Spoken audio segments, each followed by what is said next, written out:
하늘에 계신 하나님 아버지, 저에게 안식의 시간으로 들어가게 하시니 감사합니다. 지난 한 주간도 베풀어 주신 사랑과 은혜로 주님의 권능 안에 속게 있게 하여 주셔서 감사합니다. 세상은 여전히 요란하고 사람들의 심령은 점점 더 강팍하여져 가며 하나님의 말씀을 무시하고 처처의 전쟁과 지진과 각종 환경 오염으로 인하여서 한치의 앞도 바라볼 수 없게 하여 세상 염려와 근심에 빠져 있게 하지만은 저희로 오직 예수 그리스도를 바라보게 하셨으니 다시금 예수 그리스도의 십자가의 고난과 죽으심을 기억하게 하여 주옵시고 다시 오실 주님으로 새 은혜를 덧입기를 원하옵나이다. 죄에 눌린 저희 삶의 마른 뼈 같은 저희가 주님의 말씀으로 힘줄이 붙고 살이 오르고 사방으로 생기를 불어넣어 주시는 하나님의 생기를 얻게 하여 주옵소서. 주께서는 이 시간 주의 백성에게 긍휼을 베풀어 주셔서 저희를 위하시면 어떤 권세도 사망 권세도 저희를 감당치 못하게 하여 주옵소서. 믿음을 주셔서 사랑하는 모든 주의 형제들의 육신과 영혼을 능히 지켜주시며 맡겨주신 일과 저희들의 삶이 변화되어 주께서 붙드시는 능력의 힘을 얻게 하여 주옵소서.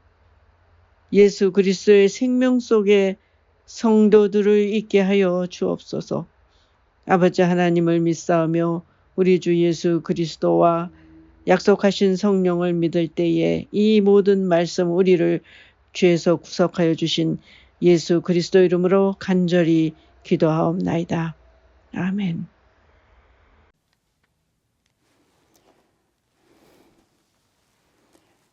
안식일을 기억하여 하나님께 예배하는 자리에 나오신 여러분 모두를 진심으로 환영합니다.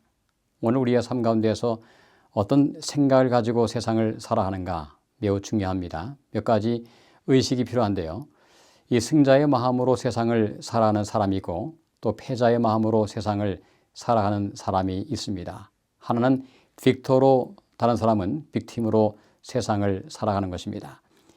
승자로 사는 사람은 늘 감사와 나눔이고 또 패자로 사는 사람은 늘 결핍의식과 혹은 피해의식으로 살아갑니다. 저는 이 본문의 말씀을 통해서 승자가 가질 수 있는 세 가지 의식을 말씀드린 적이 있었습니다. 자족의식, 또 가능의식, 풍부의식이라고 말씀을 드릴 수 있겠습니다.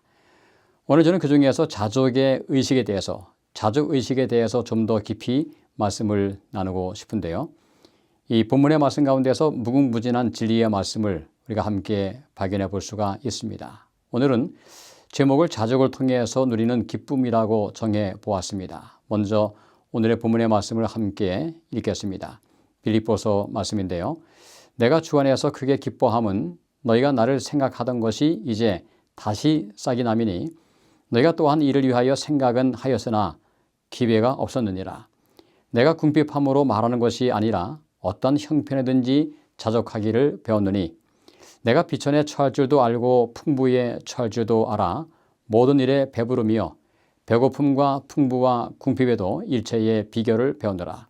내게 능력 주는 자 안에서 내가 모든 것을 할 수 있느니라.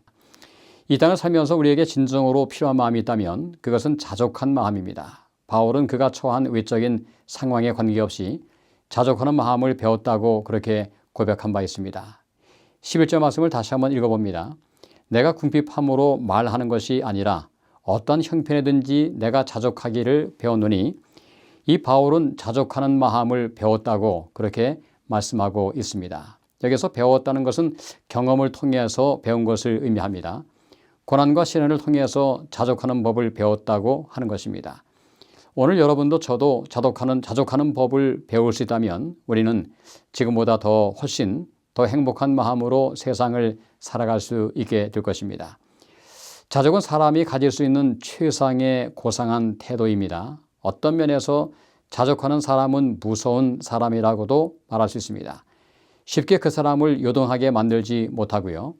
폭풍우 가운데 홀로 당당히 서 있는 한 그루 나무와도 같습니다. 항상 있는 상황에서 당당하게 세상을 살아가는 사람이죠. 외적인 상황에 굴복당하거나 비굴하지 아니하고 항상 일정한 마음으로 세상을 살아갈 수 있는 사람들입니다.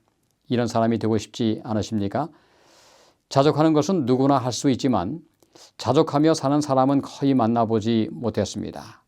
좀 더 큰 집, 좀 더 좋은 차, 좀 더 좋은 높은 수입을 위해서 끝없는 경주를 달리는 현대인들을 보게 됩니다. 얼마나 벌면 혹은 얼마나 큰 집에 살면 비로소 만족한 삶을 살 수 있을까요? 이렇게 풍요로운 세상에 살면서도 자족하는 사람은 거의 만나보지 못했습니다. 그런데 바울은 지하 감옥에 있으면서도 자족하는 법을 배웠다고 그렇게 고백하고 있습니다. 자족하는 것은 저절로 주어지는 것이 아니고 배워야 하는 일임을 암시하고 있는 것입니다. 배우고 터득해야 한다는 것이죠. 오늘 본문에서 바울은 2번씩이나 배웠다고 그렇게 말하고 있습니다. 바울이 배운 이 바울이 말하고 싶어하는 자족의 비결은 무엇일까요? 자족은 외적인 환경이나 자신 안에 있는 것이 아니라 예수님 안에 있다는 것이 바로 그것이 바울이 강조하는 바입니다. 자족이란 말은 자신을 바라보면서 만족하는 것이 아닙니다. 진정한 의미에서 자신을 알면 알수록 만족하기는 참 어렵습니다. 자신이 꽤 선량한 줄 알았는데 살면서 보면은 자신이 참으로 부족한 사람인 것을 더 절감하게 되지요. 이 세월이 지나갈수록 자신에게 만족하는 사람은 없지 않을까요? 20대에는 자기 얼굴을 보면서 혹 만족할 수 있었겠지만 세월이 지나갈수록 얼굴을 보면 만족하는 사람이 얼마나 있을까요? 이 젊은 사람들도 자기 스스로의 얼굴에 대해서 만족하는 사람이 적은 것 같습니다. 그러니 얼굴에 칼을 대는 것입니다. 한국 여성 가운데서 53%가 성형을 고려하고 있다는 조사가 나온 적이 있습니다. 젊은 사람들도 자신의 얼굴에조차도 만족을 못하며 사는데 어떻게 자신에게서 자족함을 스스로 발견할 수 있을까요? 여성뿐만이 아니죠.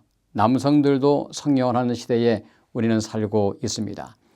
성형수술을 받은 사람이 중국에 갔다가 공항에서 입국 거부를 당한 적이 있다고 하는 우스갯소리가 있습니다. 이유는 여권 사진과 실제 얼굴이 다르기 때문입니다. 세월이 지나갈수록 자기를 보면서 만족하기는 점점 더 어렵다고 하는 것입니다. 그러므로 바울이 발견한 자족의 비결이 무엇일까요? 자족은 예수님 안에서만이 발견할 수 있다는 것입니다. 그러므로 바울은 자주 그리스도 안에서라는 말을 하고 있습니다. 10절을 보실까요? 내가 주 안에서 크게 기뻐함은 너희가 나를 생각하던 것이 이제 다시 싹이 남이니 너희가 또한 이를 위하여 생각은 하였으니 기회가 없었느니라. 바울이 주 안에서 크게 기뻐한다고 하는 것은 주님 안에서 자족한다는 것을 의미합니다. 이유가 무엇인가요? 예수님이 기쁨의 원천이시기 때문입니다. 예수님 안에 있는 구원의 축복, 용서의 은혜를 생각할 때 우리 속에 기쁨이 충만할 수가 있습니다. 여러분 이런 참여하시죠? 391장인데 주님이 내 마음에 들어와 계신 후라는 참입니다. 가사가 이렇습니다. 주님이 내 마음에 들어와 계신 후 변하여 새 사람이 되고 내가 늘 바라던 참빛을 찾으니 내 마음 눈 밝아졌네. 주님 내 마음에 들어와 계신 후 주 내 마음에 와 계신 후 물밀듯 내 마음의 기쁨의 물결이 늘 넘쳐서 흐르도다. 주님이 내 마음에 들어와 계신 후에 내 생명길 찾았도다. 지은 죄 모두 다 중빛 같으니 눈보다 더 희어졌네. 주 내 마음에 와 계신 후 주 내 마음에 와 계신 후 물밀듯 내 마음에 기쁨의 물결이 늘 넘쳐서 흐르도다. 주님이 내 마음에 들어와 계신 후 저 하늘 내 본향 살리 의심의 구름이 사라져 버림도 주 예수 내 마음에 오신 주 내 마음에 와 계신 후 내 마음에 와 계신 후 물밀듯 내 마음의 기쁨의 물결이 늘 넘쳐서 흐르도다.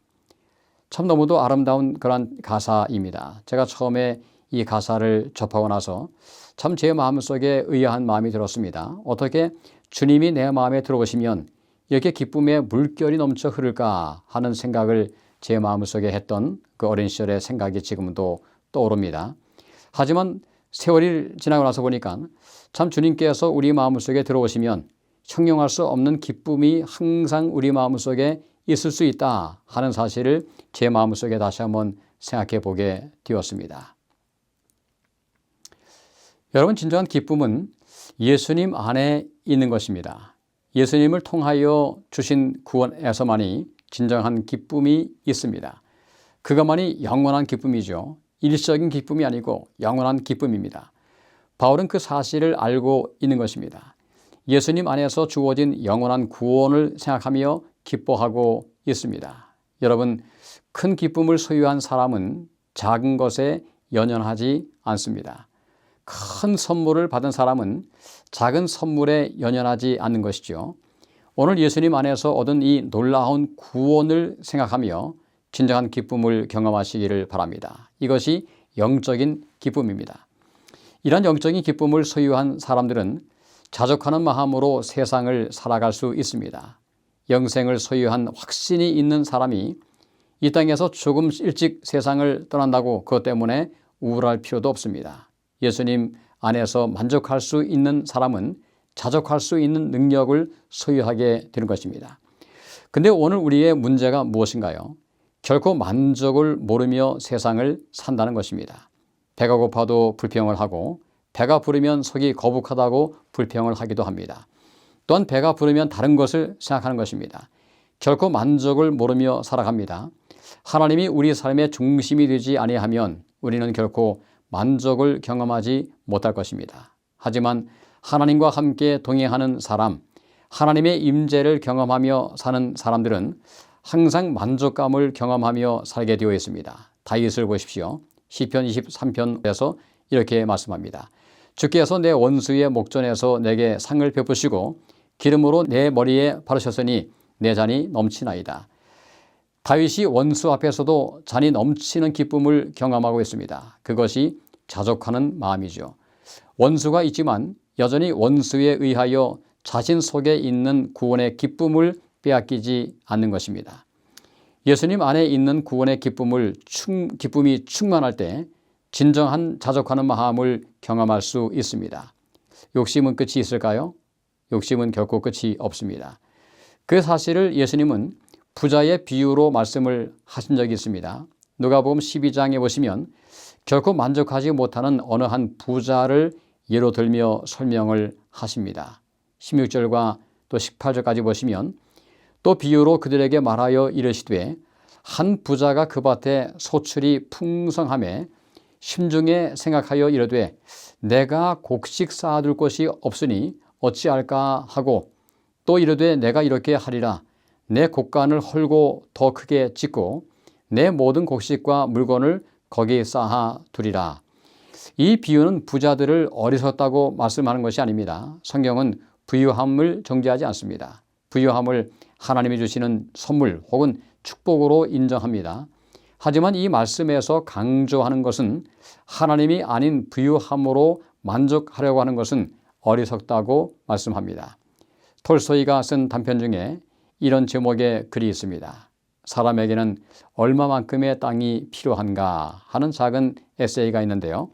한 농부가 있었는데 그는 유난히 땅에 대한 욕심이 많았다고 하는 것이죠. 그는 가난한 소작농으로 시작해서 자기 땅을 조금씩 마련하게 되었습니다. 땅을 얻기 위해서는 먼 길을 마다하지 않고 이사를 하고 돈을 모아 사기도 합니다. 그렇게 땅을 계속 넓혀가던 그는 어느 날 한 마을의 촌장으로부터 파격적인 제안을 받습니다. 다른 데서 한두 마직이 살 수 있는 아주 적은 양의 돈만 내면 하루 동안 걸어서 표시할 수 있는 모든 땅을 자신에게 주겠다고 하는 엄청난 제안을 받게 된 것입니다. 다만 조건이 있습니다. 반드시 해가 떨어지기 전에 자신이 출발했던 원래 위치로 돌아와야 한다는 단서가 붙은 것입니다.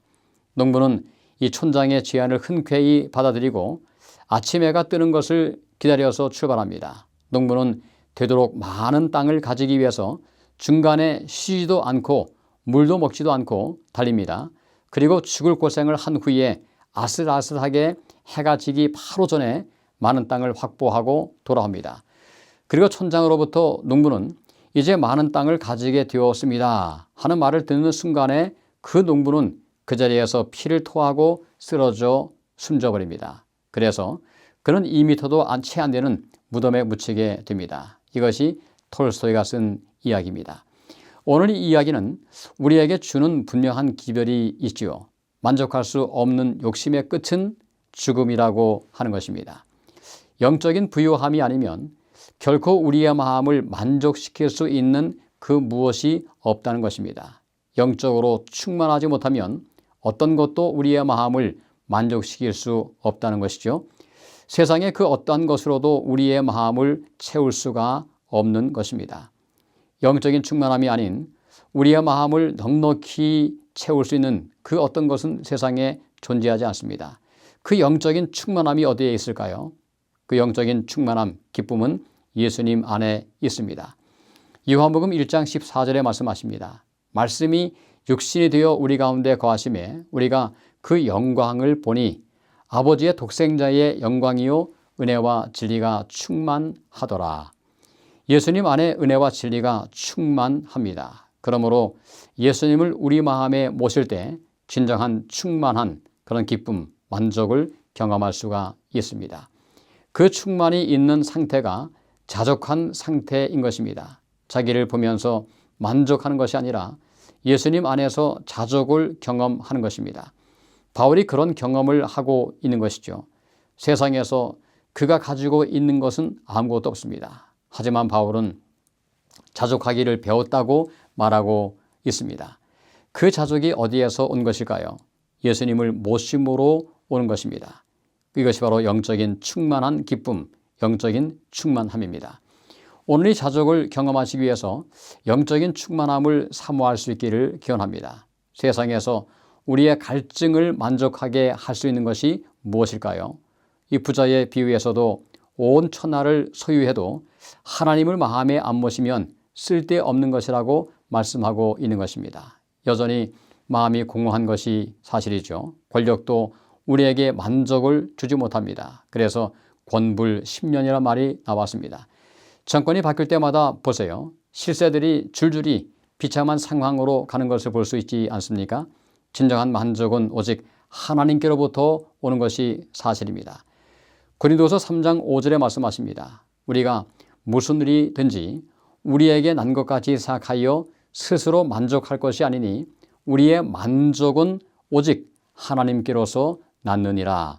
한번 따라해 보시기 바랍니다. 우리의 만족은 오직 하나님께로서 났느니라. 이 말씀을 꼭 가슴에 새길 수 있기를 바랍니다.